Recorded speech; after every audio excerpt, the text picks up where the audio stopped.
di ba, PNP yung pumasok sa QGC.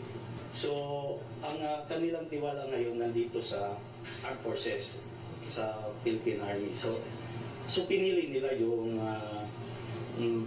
ISAP na yun ang kausapin nila. Kaya yun din ang ginawa ko na makunik lang ang side ng ISAP through the Battalion Commander of 60IB, si Lieutenant Colonel Tabading, para siya nang bahala at during the